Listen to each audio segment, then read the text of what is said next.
Welcome to Yoga Pilates Fusion, everybody. We're gonna start lying down, and I love to start with a rolled up blanket down the length of my back so that I can open up this little muscles in the front of my shoulder here. If you have a job where you tend to sit with your arms forward, that tends to close in. I also like to sleep curled up in a ball. So this helps undo all of that.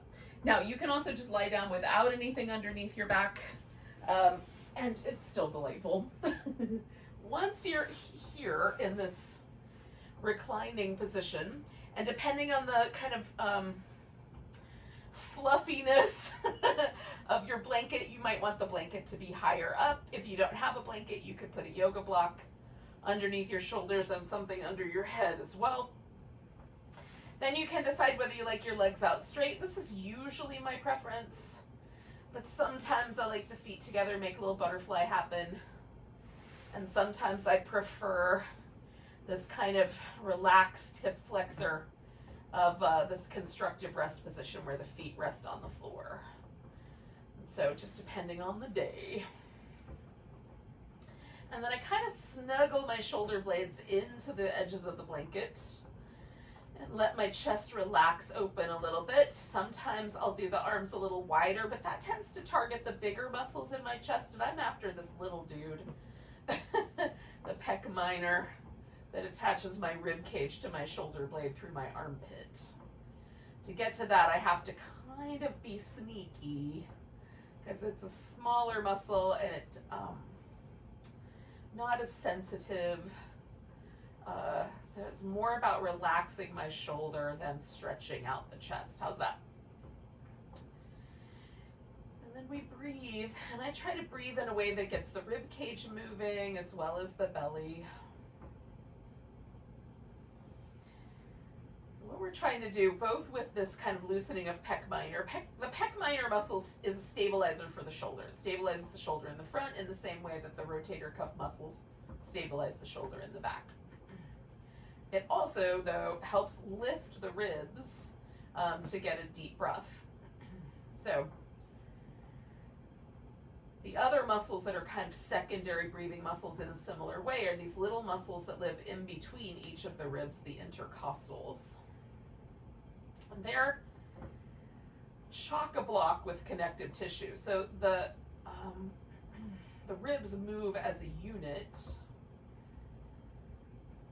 But if the only thing that happened was that our intercostal muscles moved our rib cage, we would still breathe enough to keep ourselves alive. So there's secondary breathing muscles in the relationship to the diaphragm, but they're quite important. So that's what we're moving around right now.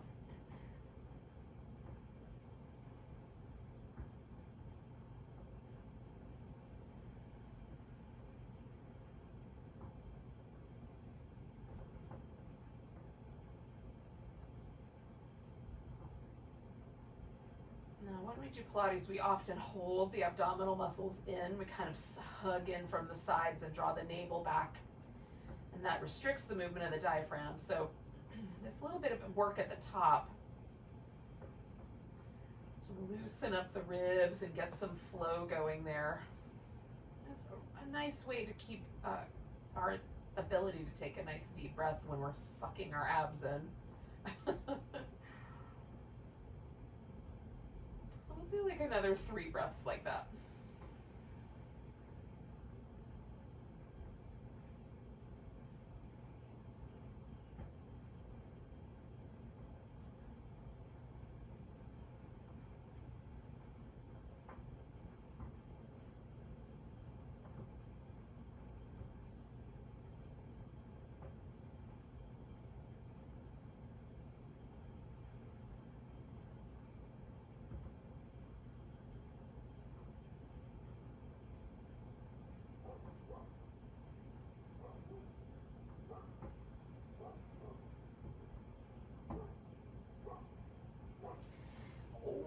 So I'm going to roll to my side, slip this blanket out, and then just come on back onto my back.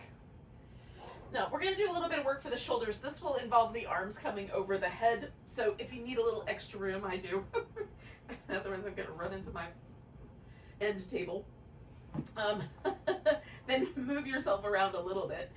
Now I'm going to leave my legs in this constructive rest position throughout this whole thing. You can also have the legs out straight, so whatever's going to be appropriate.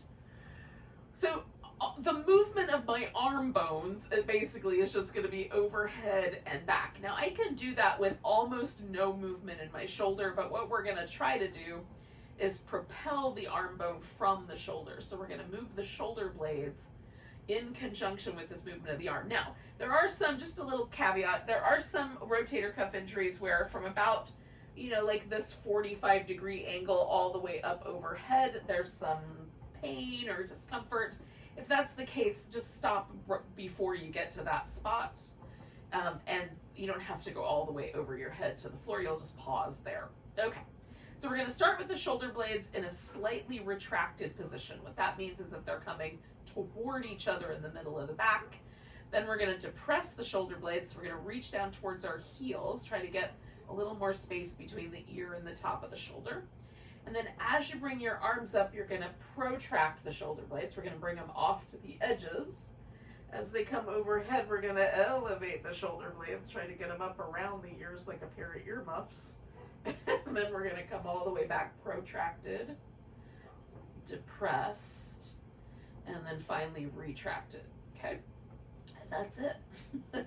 Super simple, and yet it feels amazing. It also kind of tunes me into some slight differences between my two shoulder blades. We're going to do this twice more, by the way. So I could kind of notice where the tender spots are as I'm moving through these different positions.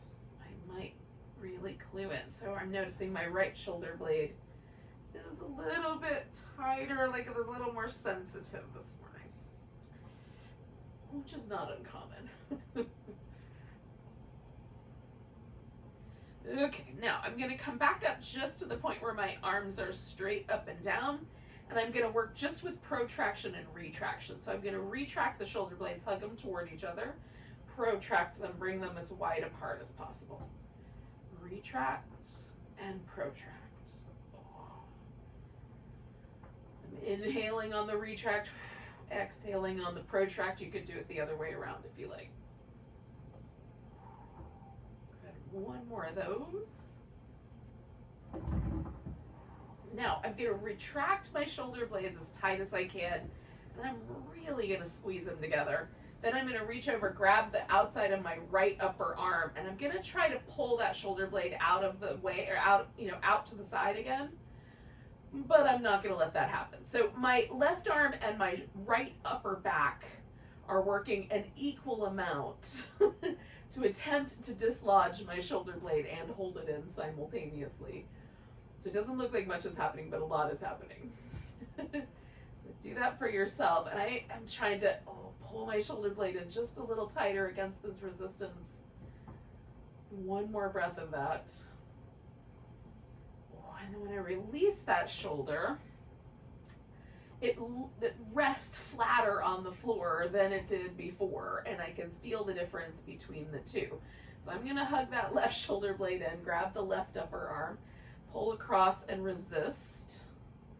And again, to the degree possible, with about an equal amount of effort in both directions. I have to remind my hips and my legs to stay relaxed, because otherwise I'll try to squeeze my inner thighs together like that's going to help. I mean, maybe it does on some level, but I'm just trying to stay just with this one muscle action, or one area anyway. There's lots of muscles active. I'm gonna hug it in just a little more and resist a little more. Last two breaths. All right, I'm gonna release that and just check in. And then take the arms all the way back down. Now just that little release, just notice if that's something that works for you. I'll do that periodically during the day if I've been on my computer for a long time, just to sort of reset my shoulders and make it broadens the chest, Makes my collarbones feel a little sunnier. So you just check in with yourself, see if it did anything for you. Now we're gonna do a little abdominal workout. I'm gonna go back up my mat because this always takes me down my mat. So might as well start in the high position. So we're gonna hug the knees in. Now, if I bring my knees above the top rim of my pelvis, I don't really have anywhere to go for flexing my spine. So I'm gonna put the knees just below the top rim of the pelvis. Right, there's that guy. And so that gives me a little bit of a space to flex my spine and curl in.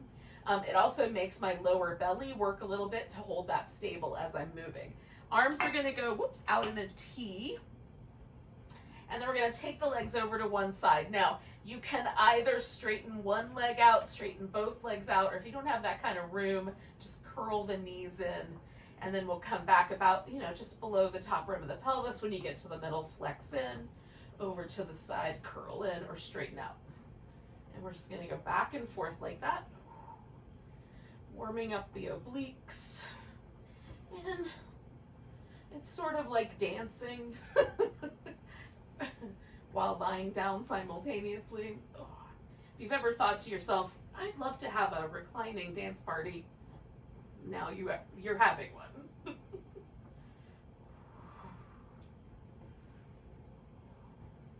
Try to hold the shoulders stable on the floor. So the shoulders are our kind of stable base.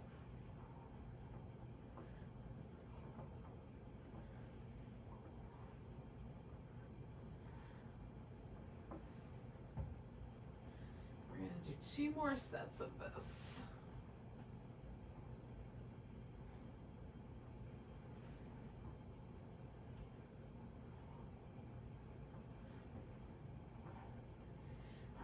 My last little set. Now once I've come over to the center again, I'm even on both sides, I'm going to lower my knees and then take them over to the right after I go back at my mat. And then I'm going to settle into this twist. Now it can just be 2 legs stacked on top of each other. You could wrap one leg around the other one, like an eagle pose, even with one more hook than I have. Or if you need a little extra support, you could take that blanket from the beginning and put that under your legs. Now with the opposite shoulder, you can once again keep the arm a little closer to the body and press the shoulder down, and that's just gonna, again, take a little bit of the stress away from the larger chest muscles. If you reach the arm out to the side, it might pull a little more on that larger chest muscle. You can also take the arm straight up and see what that does for you. I've got kind of a Statue of Liberty vibe going there. So it's up to you. I've got my arm kind of in a cactusy shape.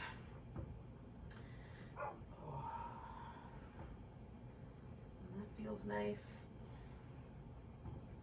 You can also turn the head all the way against the twist or into the twist. So I'm going to take 2 more breaths here.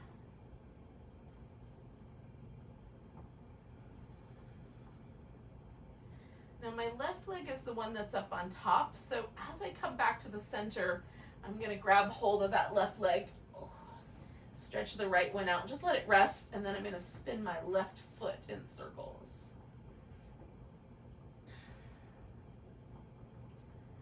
Go the opposite direction with this circle.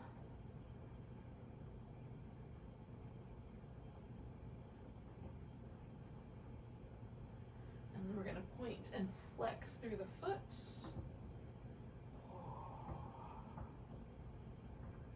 Oh, that feels nice this morning. I don't know why, but it does.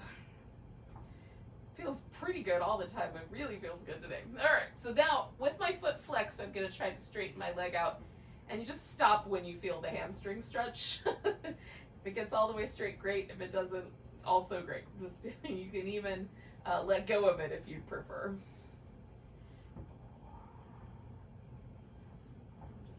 Finding that stretch through the back of my leg. I'm going to do that one more time, kind of hug it in and then stretch it out. Now I'm going to leave it like that. That left leg is straight up. The right one can stay resting on the floor, or I can hike it up a little bit, or I can put the foot on the ground and have the knee bent, okay? We're going to bring the hands behind the head. Now, this is so that I can press my head back and I won't pull with my neck. You can also, if you are really good at not doing that, you could take a yoga block in between your hands, kind of glue your arms into that slightly elevated shoulder, upper arms kind of glued to the ear, and you can lift that way. It's just a little more leverage against the lift, so it'll give you a little bigger workout maybe. Reaching through the legs, I'm going to take my right elbow up towards my left ankle. And that's it. We're just going right up and then back to the center.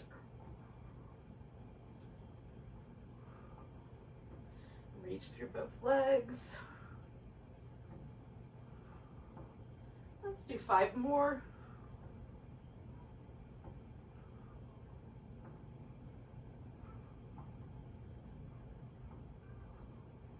Last one. All right, so I'm gonna bring both my legs back down. Give myself a nice giant stretch. And then I'm gonna bring my knees back up and take them over to the left for the opposite side of my twist. So I'm gonna play with it, because often for me the right side and the left side are not exactly the same. And I have a need to do like a little different setup on one side versus the other.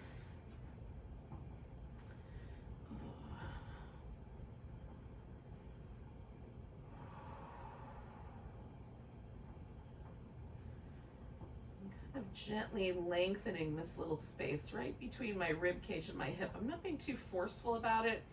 It's more like trying to let those two areas drift away from each other with gravity.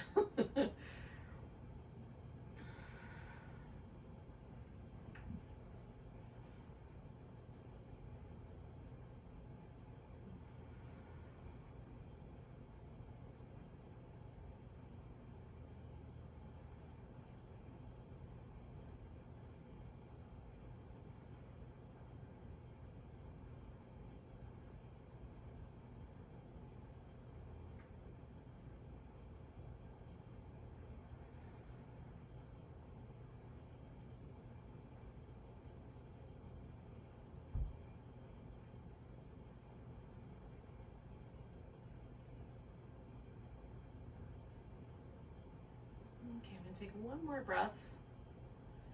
And then I'm going to come back to the middle, and this time I'm grabbing hold of that right leg, stretching the left one out. We'll spin the right foot in circles.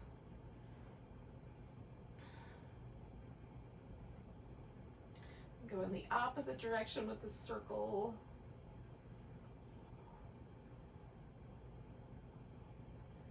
And then we're going to point and flex.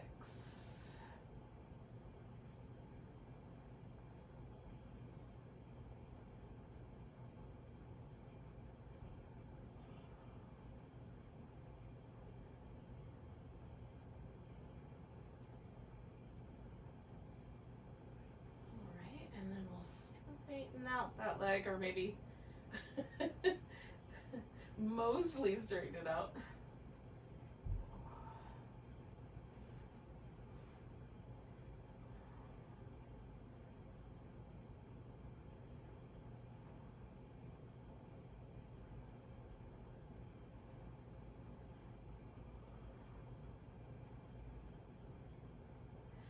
All right, I'm gonna take that leg up.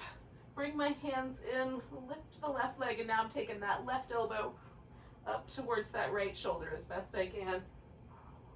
And again, you can do the alternate of using a block as you like, or keeping a leg on the ground.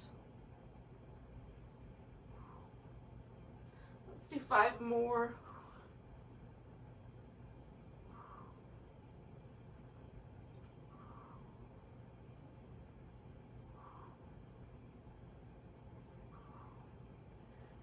One, I think I might have done a bonus round.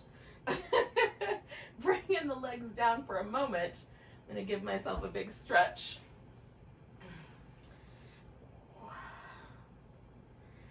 Now we're gonna bring the legs back up, but together this time, and you have a couple of choices for what you do with your upper body. You can return to this slightly flexed, hands behind your head, or you might be quite a bit. Everybody's spine will flex to a different amount.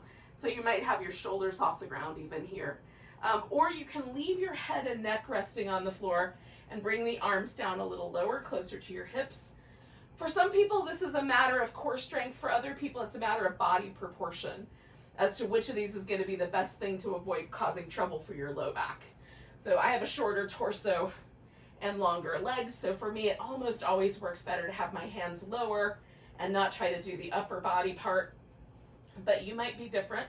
So we're going to glue the heels together, and we're going to lower the legs some amount until it feels like we're doing some serious work. We're going to draw the navel back and try to hang on tight. So we'll lower down 4, 3, 2, 1, draw the navel in, hold 4, 3, 2, 1, and come on back. Now if it feels like your low back arches off the ground or causes any trouble, just change the positioning and see if it works a little better. All right, here we go. 4, 3, 2, 1, hold 4, 3, 2, 1, and return. 4, 3, 2, 1, hold 4, 3, 2, 1, return. 4, 3, 2, 1, hold 4, 3, 2, 1, return. Lower 4, 3, 2, 1, hold 4, 3, 2, 1, return. We'll do one more. 4, 3, 2, 1, hold 10, 9, 8, 7, 6, 5, 4, 3, 2, 1, return. Release the legs. Do some little windshield wipers. We're going to come to a seated position. You can do that either with some roll-ups if you'd like, some rolling like a ball, or you could just make your way to a seated position. I'm going to do a little boat pose, and then I'm going to come to a seat. So you can do that as well if you'd like.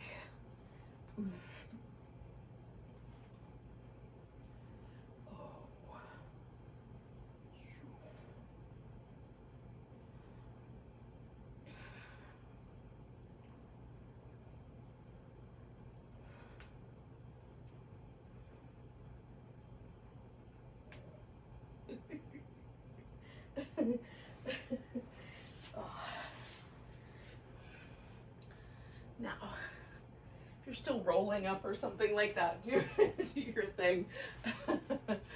At some point, we're going to try to sit with the legs in a little bit of a V. Now, the reason for the V with the legs is stability, okay? Now, that said, some of us have joints that are shaped in such a way that it feels like the pelvis wants to lean backwards when the legs are wide apart. So if that is the case, there's a couple of options. You can bend at the knee, which will often let you bring the pelvis up, or you can elevate the pelvis by sitting up on like a blanket or a pillow. So the point, again, the point is to get the legs in a really stable position so the pelvis is held in a neutral, so it's not pulling on the spine in any direction, so that we can do these little twists. And then the saw. We're going to start with the twist, we're going to end with the saws. We're going to try to keep the legs really stable, toes pointing up. Sometimes it helps me to use a yoga block to kind of give myself, because my legs want to roll all the way open. So holding them in this slight interior, for me it's an internal rotation, although it's neutral. It sometimes helps to have that little feedback. So if you want to do that, you can. We're going to start with twists. So the arms can go out, or you can bring them in if that's a little too much leverage. Sit up nice and tall. We're going to turn. Try to keep the arms from doing this, right, crossing the midline. We're going to turn 2, 3, little pulsations. The pulsations are designed to make us use these obliques a little bit more, but if it causes trouble for your back, turn and dial the twist in for that count of 3 instead, okay? 1, 2, 3, return. 1, 2, 3, return. Each time you return, get a little taller, reestablish that, you know, toes straight up position with the legs. 2, 3, return. 1, 2, 3, return. 1, 2, 3, return. 1, 2, 3, return. I don't know if my count is matching yours, so sorry about that. If it's not, we'll do one more. Just straight up twist. Now we're going to involve the hamstrings. So we're going to turn, look behind us, and dip forward from the hip. 1, 2, 3. And it's called the saw because we're sort of moving in like we're making a sawing motion, you know, like those really big 2-person saws. So 1, 2, 3. Now again, the sawing motion might pull on your hamstrings or the back of your knee in a way that does not feel good to you. So you can avoid the little back and forth motion. 2, and just hold it steady. 1, 2, 3, return. Again, we get tall in the middle, reestablish those toes straight up. 3.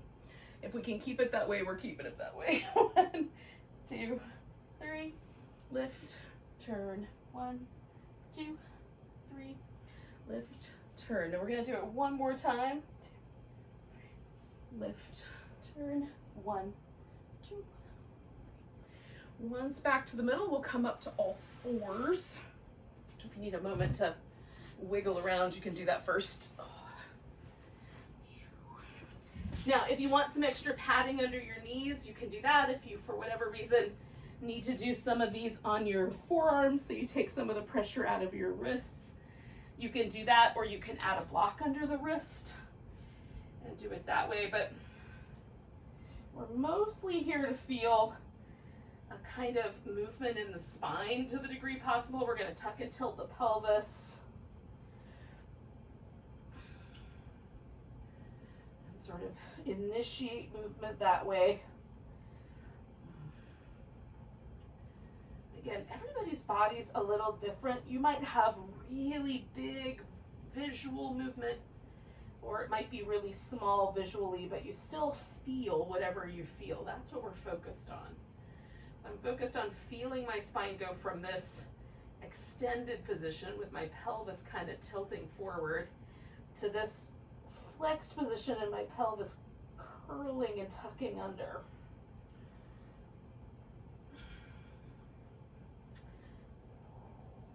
All right, do that one more time.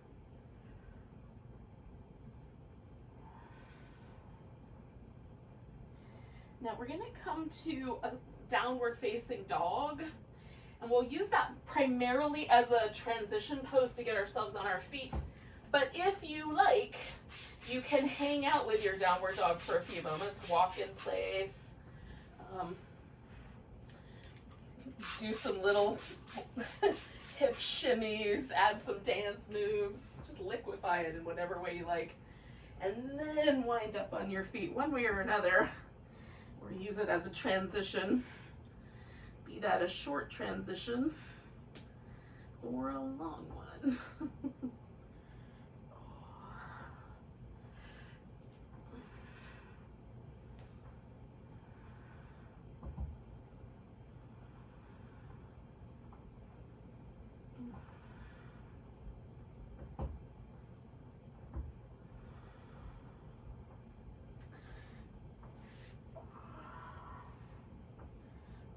Some point when you have all of your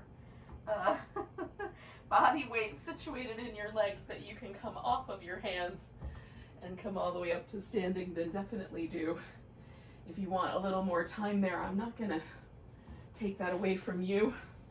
I can correct my wardrobe malfunctions while you spend some time in your downward dog. Now, pick a side of your mat that's going to be the front side, and then whatever's behind you is going to be the back or the bottom and the top, whatever words you want to use for it. But this is going to be a consistent landmark. So if I say turn your toes towards the top of the mat or the front of the mat, we're going to always turn in this direction that we're facing in. And same thing would be true if I say turn to the back of the mat or the bottom. We're going to go the opposite direction. Sometimes with the Zoom landscape, it can get a little tricky.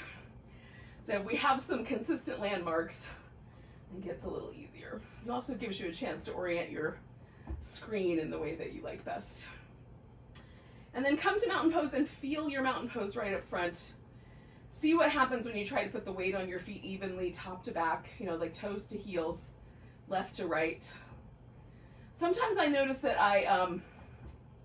there's maybe a little discomfort in my body, and completely outside of my conscious awareness, my body will shift the weight away from that tender or painful spot. So this is what I'm orienting myself to. It's like, where are the tender places? Where are the tight places? My calves are almost always tight, so they kind of push me forward a little bit. And then as I go along, I can sort of check back in with those. So we're gonna take a nice big breath, reach the arms up, grab that right wrist, give yourself a little stretch over to the left.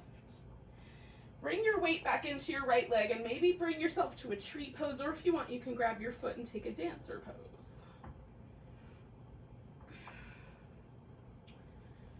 Notice whether it's a wobbly day or not. We're gonna pick up the left leg and step out for a wide angle forward bend. So I'm gonna switch my feet around so they kind of point towards the long edge and then fold forward.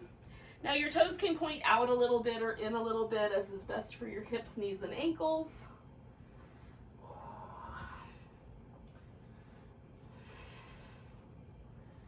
Now I'm gonna come up about halfway. I'm gonna turn my right foot all the way back to the top of the mat. Let the left foot follow it. And then from down here, like I'm pulling on a bowstring, I'm gonna take myself into a triangle pose. You might wanna come up a little higher, use a block, bend your knee a little bit, whatever seems like the right answer for your triangle. I'm gonna bend my knee and take myself up to warrior two. You might need to make a little adjustment. And then we'll do a little mermaid here. So the mermaid is a pose that's usually done seated, and we're side bending through the spine. So see if we can do that here in the warrior two. It makes it a little wobblier, so we have to recruit a little more muscle. And it's kind of fun. All right, we're gonna do that one more time. Now, we're gonna bring ourselves all the way down. Now you can just put your hands on the floor and hang out there, or you can step yourself back to down dog. If I can pick up my foot off that sticky part of my mat. And you can just hold the down dog, or you can add in the rest of a sun salutation, coming to a plank, lower and down, doing a cobra or an upward dog as you see fit, and then taking ourselves back into that down dog. Now, we're gonna get back to the people at the front of the mat, those that stayed there. We're gonna lift up that right leg, bring it forward. Now all of us together are gonna pick the left leg up and reach as high up toward the ceiling as it will go. And maybe you let go of the floor and try to balance.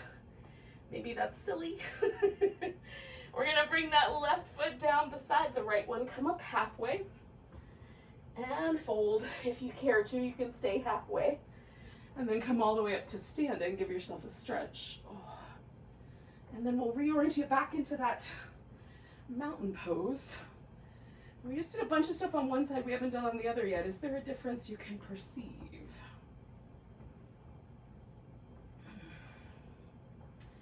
Nice big breath, arms reach up. We're gonna grab the left wrist, we'll stretch over to the right. Oh. Coming back to the center tree pose on the other side.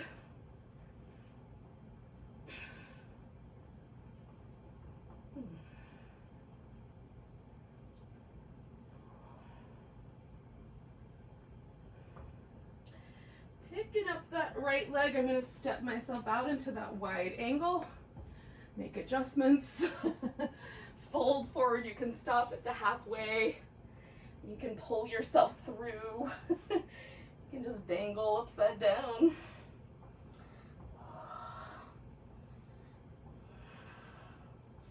Any chance I get to sort of decompress my neck, I go for. Take one more breath. And again, we're gonna turn, this time we're turning the left foot all the way to the top of the mat. We're gonna let that right foot follow us, and then we'll take ourselves like we're pulling back that big bowstring into a triangle pose.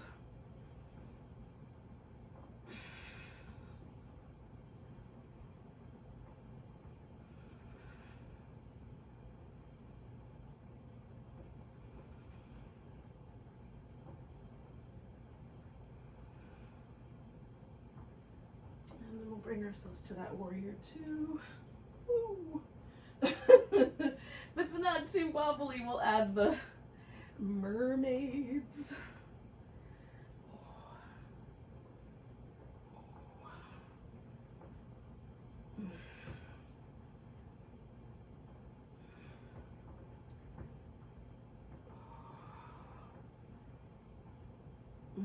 One more of those. So again, I can take my hands down to the mat and just hold this, or you can step back into down dog, hold that, or come forward into a plank, lower down, come into your cobra or your upward dog, take yourself back through the plank and into downward dog. And then we're gonna kind of get this together. So we're gonna lift the left leg in that downward dog and step it forward. And from here, this is where we all find each other. So we're gonna pick that right leg up and lift it as high up as it's willing to go. Maybe we balance. And when you're ready, you'll put that right foot down beside the left one, come up halfway and fold. And come all the way to standing. Nice big stretch. Oh. And no matter what just happened, we wind up where we started in a mountain pose. So we'll just check in. Oh. And see how it feels. Oh. Now, almost always for me, a little bit of movement makes me feel taller, a little lighter, a little more at ease in this shape. See if that's true for you. Now, we're gonna take a big breath. Reach the arms up. We're gonna come to a chair pose. Now you can just hold your chair, or you can twist around to the right. I'm just twisting a little bit, but you can also take that left elbow, wrap it around your right knee. You wanna do a really big twist. Super deep, snuggly twist.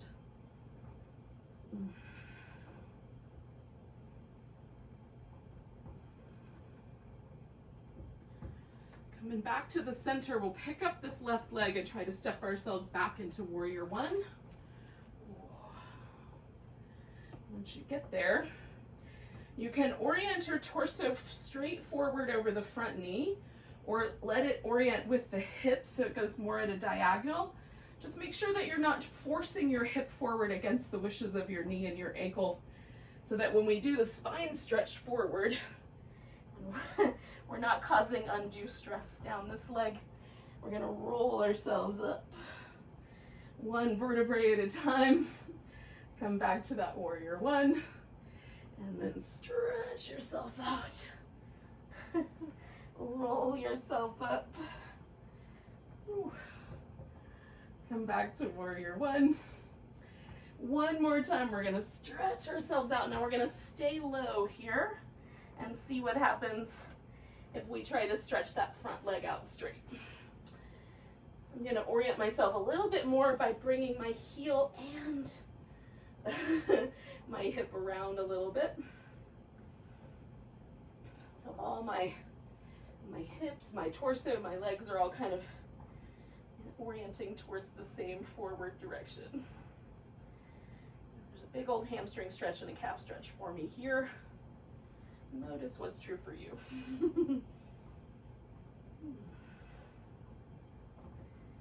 And again, you can just stay with this pose, or you can add in just a downward dog, or you can add in the rest of your sun salutation. If you want to hang out in a plank a little longer or add a few push-ups, you can add on.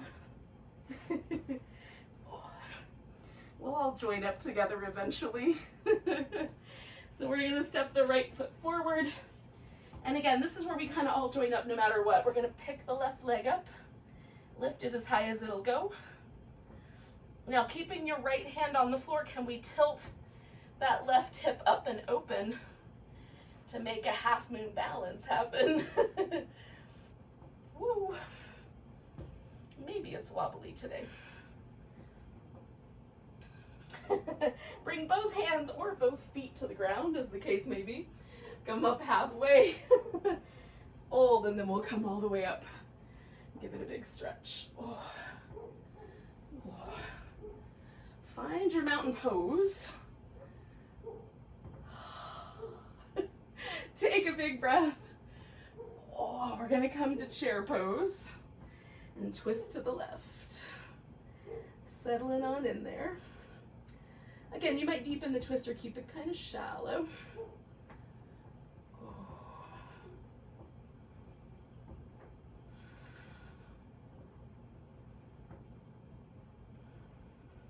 One more breath. Oh, I'm going to come back. Weight in my left leg. I'm going to pick my right leg up and step myself back to that warrior one. Ooh. And again, with the spine stretch, our goal is to just stretch out as long as we can and then roll up from the base, one vertebrae at a time, all the way up to the skull. Stretch out, oh, and then roll up. Oh, and this one is the one we're going to stay stretched out. So we'll stretch, oh, and then hold that, straightening out the front leg if it's possible. And again, you might reorient everything a little more forward if you like.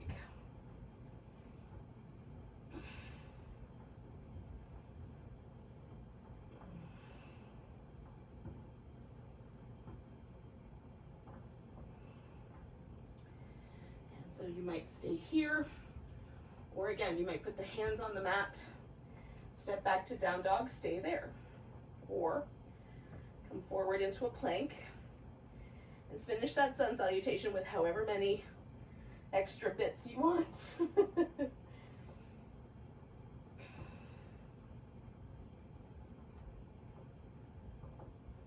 Eventually we'll wind up back in downward dog. And this is where the downward dog folks are going to meet up with the folks that stay put. So you're going to lift your left leg up and step that foot forward. And then we're going to pick the right leg up. See if we can balance there.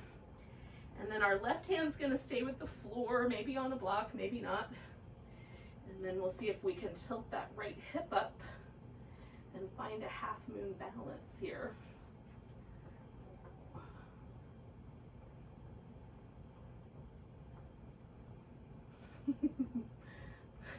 Maybe another breath. Maybe you fall out. Oh, and then we'll bring both feet down, come up halfway. And exhale, fold if you care to. And then come all the way up to standing. Oh, last check-in with mountain pose here this morning. Oh, just take a moment.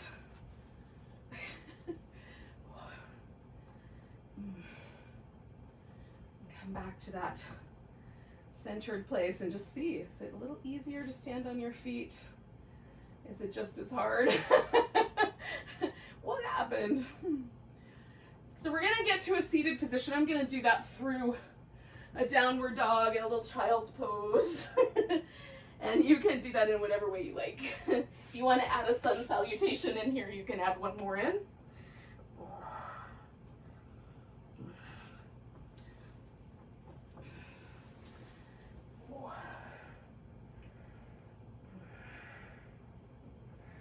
Now, the position that I'm going to suggest is sometimes referred to as double pigeon or fire logs, or you could do a cow face pose. So if you would prefer to do a pigeon instead of one of those options, you can maybe come into that pigeon from downward dog, or from the seated position, as you prefer.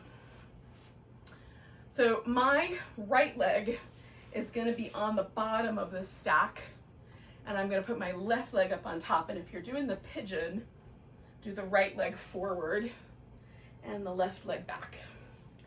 So if I stack my shins, this is a little double pigeon. Some people call it fire log, some people call it square pose. Depends on the tradition and whether it's an English word or not. You can also bring the knees to the center. That's your cow face gomukhasana. So that's up to you. You can modify it by adding a block or some blankets, as you like. So we're aiming for a sensation in this kind of outer hip, maybe under the glute, maybe down the line of the thigh. It will depend a little bit on how your body is structured and how you choose to then adjust your orientation. So if I lean forward with my torso, so now my torso is a different orientation to my legs than it was before, I now feel more sensation in this kind of outer hip area. The further I go, the more it kind of tucks itself around toward the back. The more upright I stay, the more it sort of orients towards this outside portion of my hip. So I don't know if that's going to be true for you, but try out, like, should I lean forward? Should I lean to the side? Should I add a twist? Let's see if there's a just right spot for you in your outer hip. That in Chinese medicine, this outer hip area is the territory of the gallbladder meridian, which is responsible for our, gallbladder, but also has like an emotional component that helps us find, like, when it's out of balance in one direction, we get sort of snippy and we have more pet peeves. We're a little more easily irritated by life. And when it's in balance, we feel a little more contentment. We're able to ride the waves that come and go without getting irritated. Seems like a good meridian to work at this time in life. This period of the planet. So I might have been doing more of this than not for that reason. We're going to take 2 more breaths with whatever choices we've made here.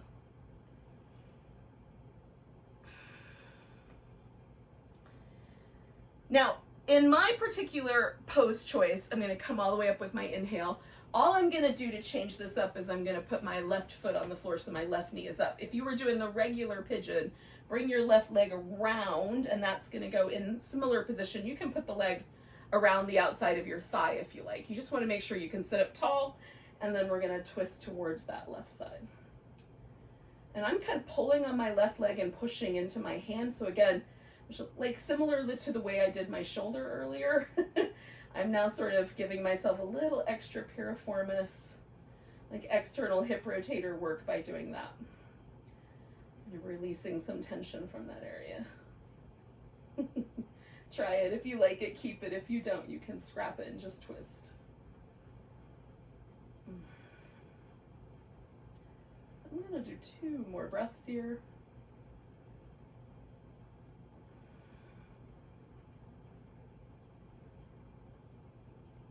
Now I'm going to come out of my twist and kind of shake out my legs. This left hip is the one that I'm going to be working in the side work. So I'm going to lay on my right side. I'm going to bring my feet behind me, so I'm bending at the knee. Now, if I flex at my hip also, this is going to be easier to stabilize. If I open at the hip, so there's less flexion here, I'm going to have to recruit more of my abdominals to stabilize. So choose appropriately that way for yourself.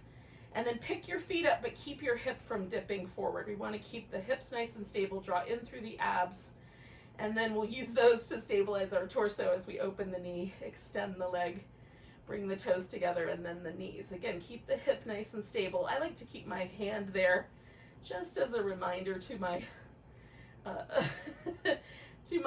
like the part of my body that often ignores my brain. How's that? Which is a large portion. Keep myself honest is basically the dealio. I'm also moving as smoothly as I can through these movements, almost like I'm underwater, so that I make myself recruit a little more muscle. We'll do 3, let's do 4 more.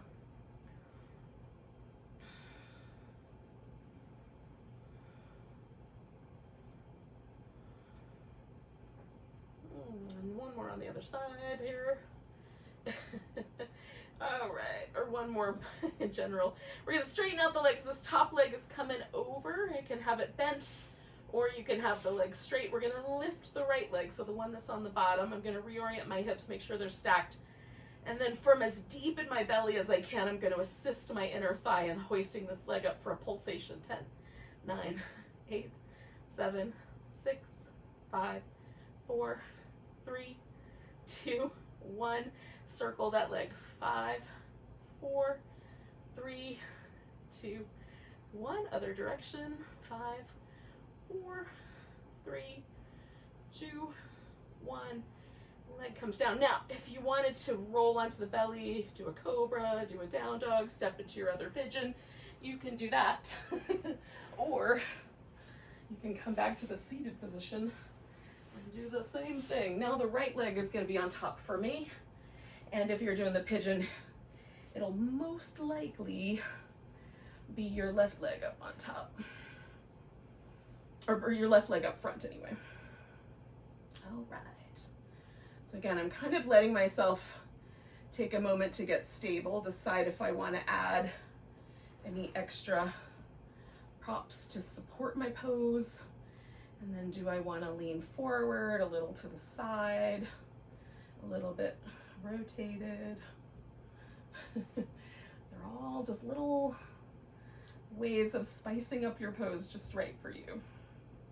Salt to taste, friends. I like to use food metaphors. I think it comes natural though.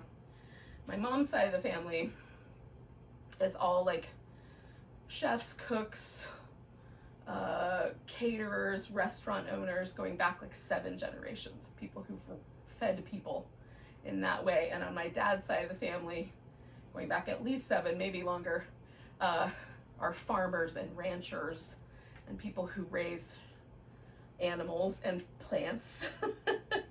Dairy farm, sheep, cattle farm, going back generations and generations.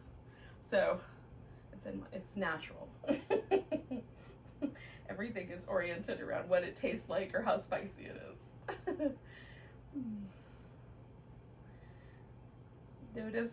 Notice what kinds of metaphors you tend to lean into and see if there's some sense of history there for you as well. It's kind of fun. Now I'm gonna hang out here for about 3 more breaths. You can switch up your pose a little bit if you like for that.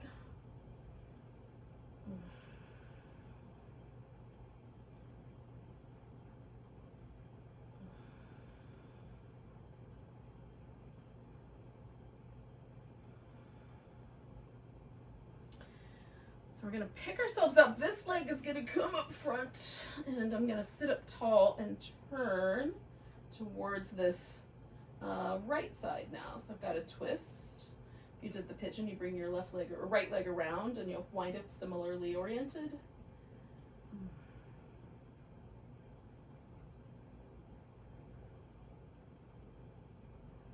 Let's do 2 more breaths here.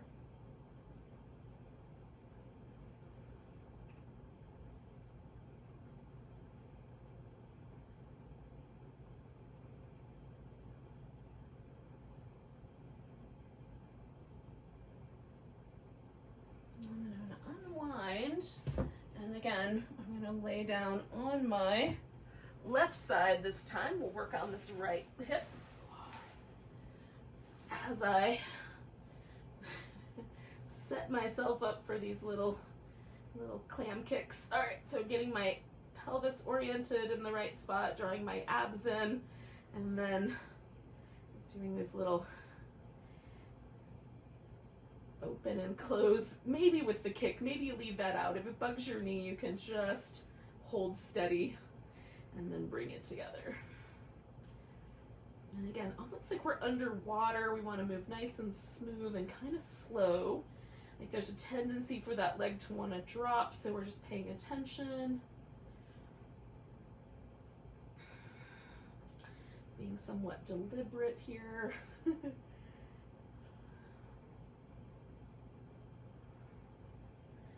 3 more.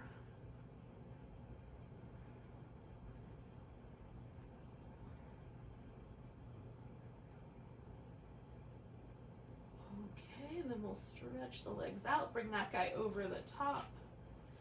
Lift the left leg, and again, I'm going to recruit deep in my belly. I'm going to try to pick my leg up from that hip flexor right in the center, and then pulse it. 10, 9, 8, 7, 6, 5, 4, 3, 2, 1. Make a circle.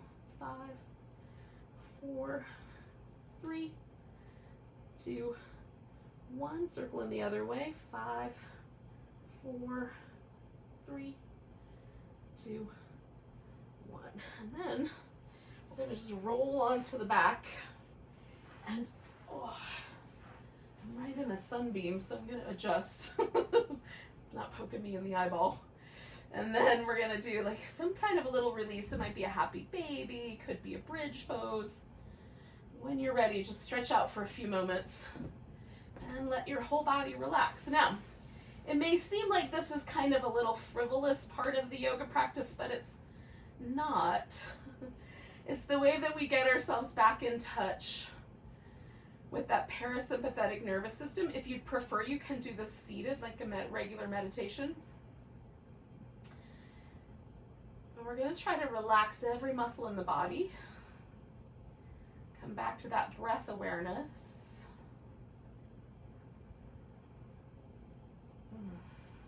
Especially relax through the face.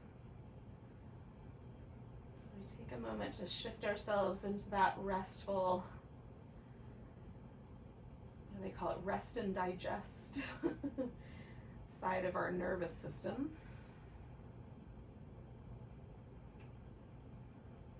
Doing core work gets us all stimulated in the solar plexus region, which is kind of fun to feel, but we're going to relax all around it.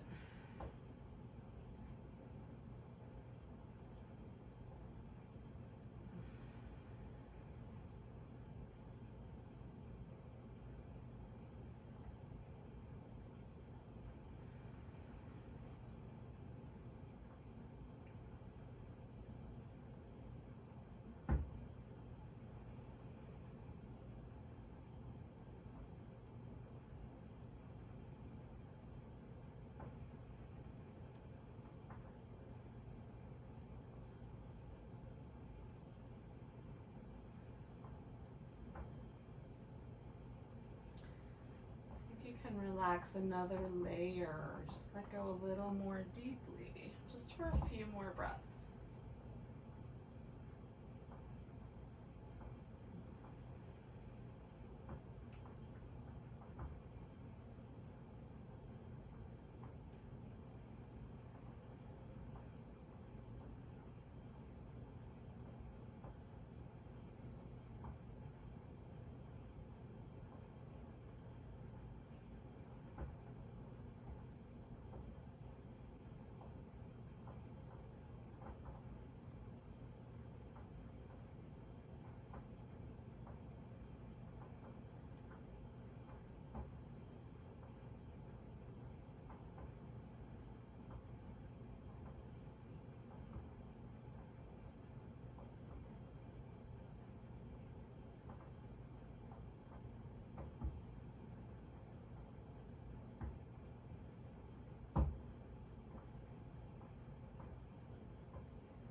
Take a deep breath. Let go with a sigh. Give yourself a big stretch. And then we'll roll ourselves over and come on up.